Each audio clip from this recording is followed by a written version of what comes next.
Alright, so in this video, answer this interesting chemical kinetics question coming from the integrated electro aspect. Okay, so nitrogen peroxide decomposes according to the equation that, so I'll write the equation there, we've got 2N2O5 and then 4NO2 plus oxygen. Of course, all these are gaseous. The reaction is first order, so we are taught first order and was allowed to proceed at 40 degrees, and the data below were collected. So we've been given the concentration against the time in minutes. So each time you see first order, just think of natural log. Okay, so the integrated electro for first order is natural log of the final concentration, and then is equal to negative kT plus the natural log of the initial. So obviously this is actually coming from my head. I haven't written it down anywhere. So there are some tips on how you can actually easily remember all this.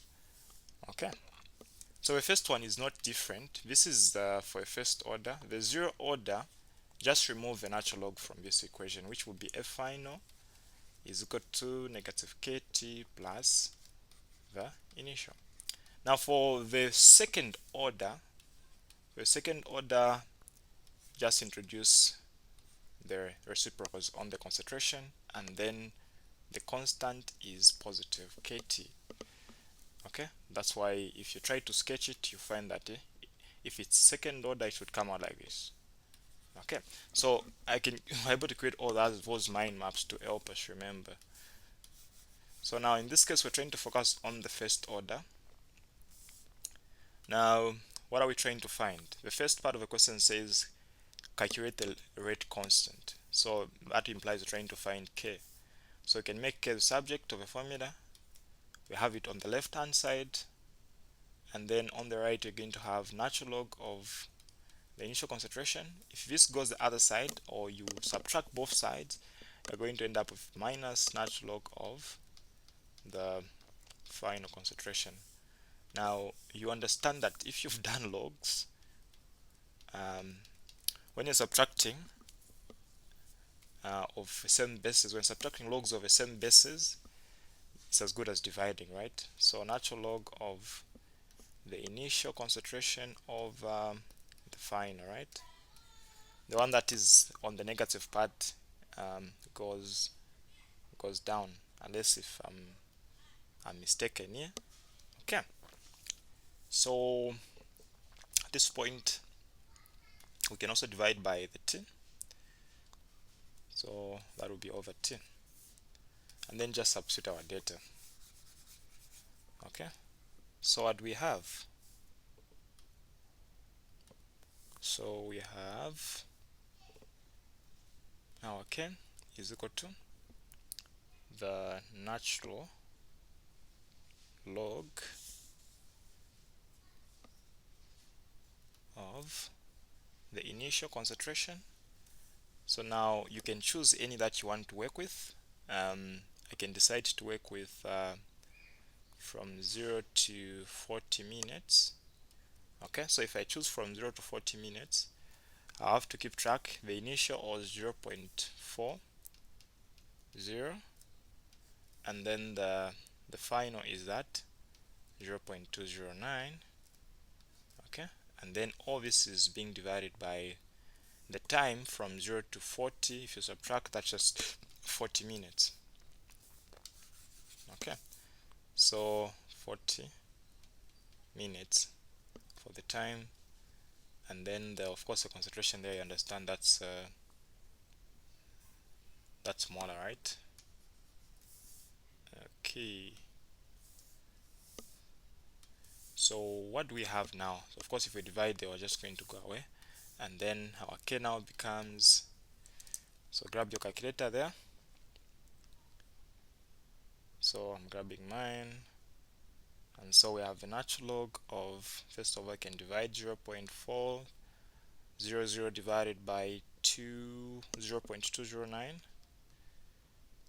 Okay, I'm getting 1.9138. Okay, now the natural log of that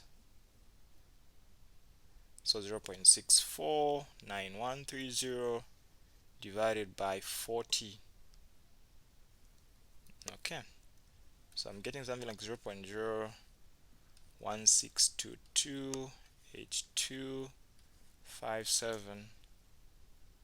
Okay, which of course, because the minute is on the bottom, it should be minute negative as a unit.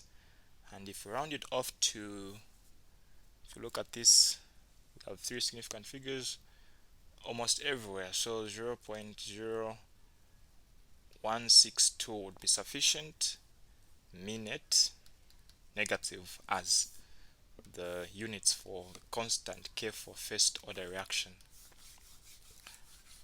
Okay, we're good there. And then the second part of the question, so I want you to take note of the answer. Our K is 0.016, okay, 2 minute negative. Now what will be the concentration after 100 minutes? What will be the concentration after? So we can bring back our equation now, the natural log of the final concentration of N2O5, okay, and then negative KT plus the natural log on the initial concentration.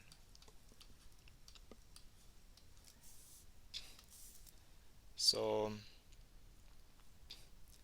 natural log of the final, I'll just use a final, negative K, so that would be 0.016, and then multiply by the time, which is 100 minutes, plus the natural log on the initial concentration, which is 0.400. Okay, so we'll end up with the natural log on the final concentration is equal to, okay, so I'm getting negative 2.53912. Now what do you do at this point? I've already explained what you should do at that stage. So you know that our base is E if you try to break down the natural log. So as usual, our final concentration will just be E is equal to negative 2.53912, and therefore our answer is 0.079 molar concentration. Okay, so for the last part, for the initial rate of the reaction, since we are looking at our reactant there, if you look at it, it will be negative 1/2 based on its coefficient. It's also the rate of its disappearance because it's a reactant, and then change in its concentration, okay, and then divided by the change in time. So negative 1/2, and then change in its concentration. For the first part, we can just pick the first two rows. That would be 0.289 minus 0.400, okay, divided by the change in time, which was from 0 to 20, which would just be 20 when we subtract. So this would be minutes, then on top it would be molar concentration.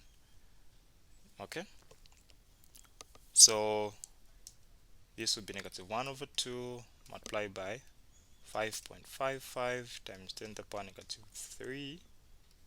Okay, so half of that, the units will be molar per second. Okay, so that's it to this video. Thank you very much for watching.